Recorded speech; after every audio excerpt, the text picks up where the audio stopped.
Well, the work of a transportation commissioner isn't just about stop signs and traffic signals. It involves the design of cities and the design of city streets. Streets are some of the most valuable resource that a city has, and yet it's an asset that's largely hidden in plain sight. And the lesson from New York over the past 6 years is that you can update this asset. You can remake your streets quickly, inexpensively. It can provide immediate benefits, and it can be quite popular.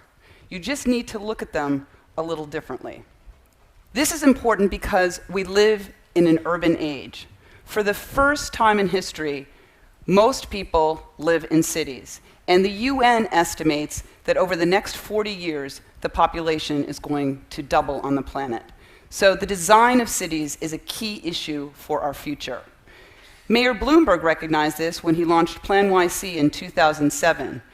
The plan recognized that cities are in a global marketplace, and that if we're going to continue to grow and thrive and to attract the million more people that are expected to move here, we need to focus on the quality of life and the efficiency of our infrastructure.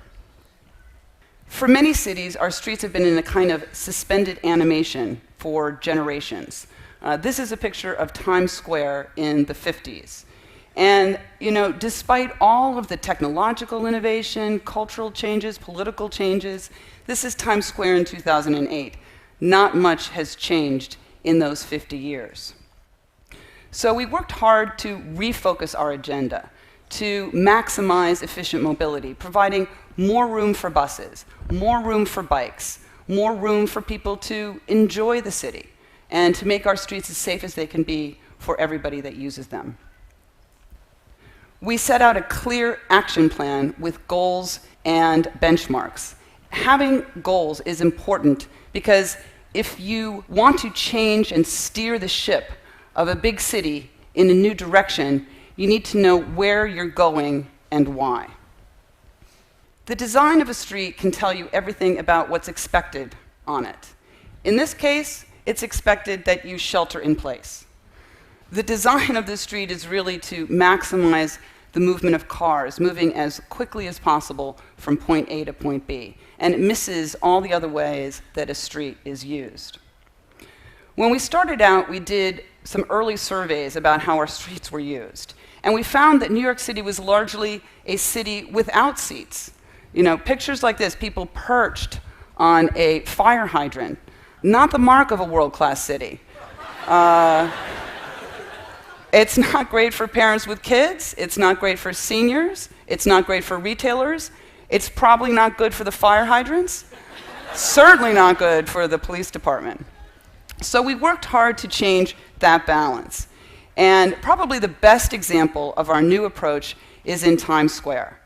350,000 people a day walk through Times Square. And people had tried for years to make changes. They changed signals, they changed lanes, everything they could do to make Times Square work better. It was dangerous, hard to cross the street, it was chaotic. And so none of those approaches worked, so we took a different approach, a bigger approach, looked at our street differently. And so we did a 6-month pilot. We closed Broadway from 42nd Street to 47th Street and created 2.5 acres of new pedestrian space. And the temporary materials are an important part of the program because we were able to show how it worked. And I work for a data-driven mayor, as you probably know. So it was all about the data. So if it worked better for traffic, if it was better for mobility, if it was safer, better for business, we would keep it. And if it didn't work, no harm, no foul, we could put it back the way that it was because these were temporary materials. And that was a very big part of the buy-in. Much less anxiety when you think that something can be put back. But the results were overwhelming. Traffic moved better, it was much safer, 5 new flagship stores opened. It's been a total home run. Times Square is now one of the top 10 retail locations on the planet. And this is an important lesson because it doesn't need to be a zero-sum game between moving traffic and creating public space. Every project has its surprises. And one of the big surprises with Times Square was how quickly people flocked to this space. You know, we put out the orange barrels, and people just materialized immediately into the street. It was like a Star Trek episode, you know? They weren't there before, and then zzz, all the people arrived. You know, where they'd been, I don't know, but they were there.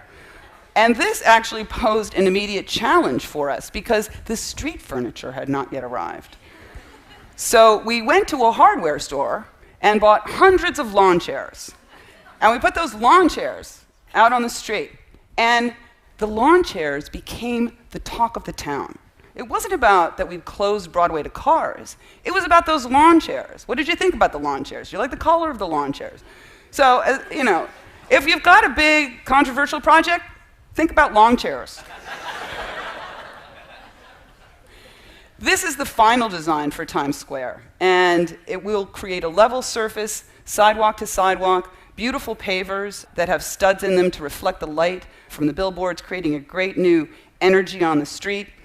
And we think it's going to really create a great place, a new crossroads of the world that is worthy of its name. And we will be cutting the ribbon on this, the first phase, this December. With all of our projects, our public space projects, we work closely with local businesses and local merchant groups who maintain the spaces, move the furniture, take care of the plants. This is in front of Macy's, and they were a big supporter of this new approach because they understood that more people on foot is better for business.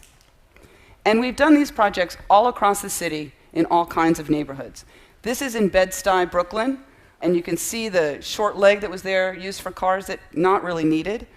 So what we did is we painted over the street, put down epoxy gravel, and connected the triangle to the storefronts on Grand Avenue. Created a great new public space, and it's been great for businesses along Grand Avenue.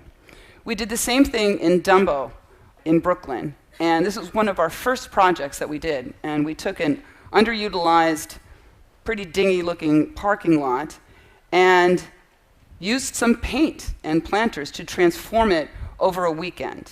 And in the 3 years since we've implemented the project, retail sales have increased 172%. And that's twice that of adjacent areas in the same neighborhood. We've moved very, very quickly with paint and temporary materials.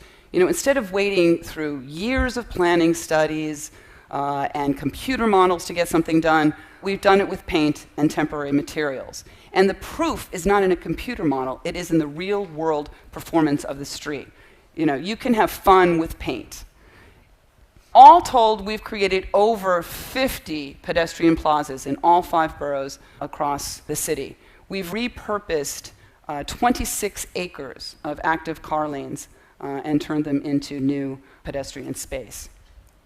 I think one of the successes is in its emulation. You know, you're seeing this kind of approach since we painted Times Square.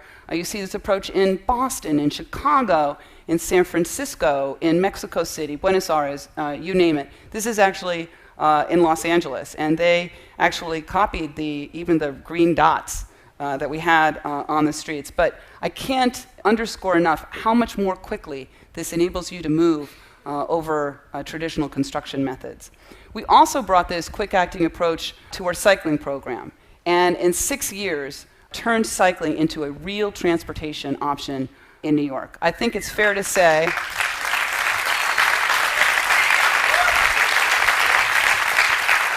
it used to be a fairly scary place to ride a bike, and now New York has become one of the cycling capitals in the United States. And we moved quickly to create an interconnected network of lanes. You can see the map in 2007. This is how it looked in 2013 after we built out 350 miles of on-street bike lanes. I love this because it looks so easy. You just, click it and they're there.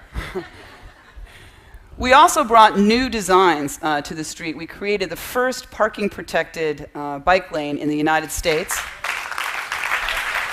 We protected bikers by floating parking lanes, and it's been great. Bike volumes have spiked. Injuries to all users, pedestrians, cyclists, drivers, are all down 50%. We've built 30 miles of these protected bike lanes, and now you're seeing them pop up all over the country. And you can see here that this strategy has worked. The blue line is the number of cyclists soaring Green line is the number of bike lanes, and the yellow line is the number of injuries, which have remained essentially flat.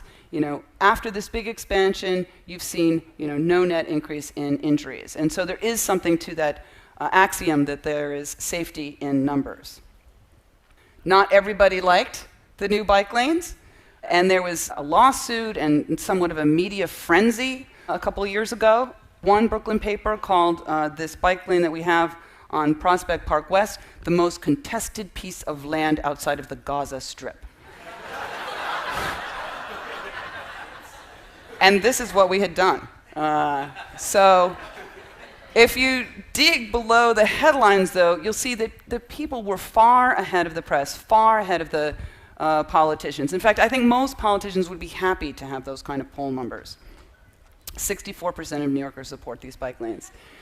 This summer, we launched City Bike, the largest bike share program in the United States, with 6,000 bikes and 330 stations located next to one another. Since we've launched the program, 3 million trips have been taken. People have ridden 7 million miles. That's 280 times around the globe. And so with this little blue key, you can unlock the keys to the city and this brand new transportation option. And daily usage just continues to soar. What has happened is the average daily ridership on the streets of New York is 36,000 people. The high that we've had so far is 44,000 in August. Yesterday, 40,000 people used City Bike in New York City. The bikes are being used 6 times a day. And I think you also see it in the kind of riders that are on the streets. In the past, it looked like the guy on the left, ninja-clad bike messenger. And today, cyclists look, like New York City looks. It's diverse, young, old, black, white, women, kids, all getting on a bike. It's an affordable, safe, convenient way to get around, quite radical. We've also brought this approach to our buses. And New York City has the largest bus fleet in North America, the slowest bus speeds. As everybody knows, you can walk across town faster than you can take the bus. And so we've focused on the most congested areas of New York City, built out 6 bus rapid transit lines, 57 miles of new speedy bus lanes. You pay at a kiosk before you get on the bus. We've got dedicated lanes that keep cars out because they get ticketed by a camera if they use that lane, and it's been a huge success. I think one of my very favorite moments as Transportation Commissioner was the day that we launched City Bike, and I was riding City Bike up First Avenue in my protected bike lane, and I looked over and I saw pedestrians standing safely on the pedestrian islands, and the traffic was flowing, birds were singing, the buses were speeding up their dedicated lanes. It was just fantastic. And this is how it looked 6 years ago. And so I think that the lesson that we have from New York is that it's possible to change your streets quickly. It's not expensive. It can provide immediate benefits, and it can be quite popular. You just need to reimagine your streets. They're hidden in plain sight. Thank you.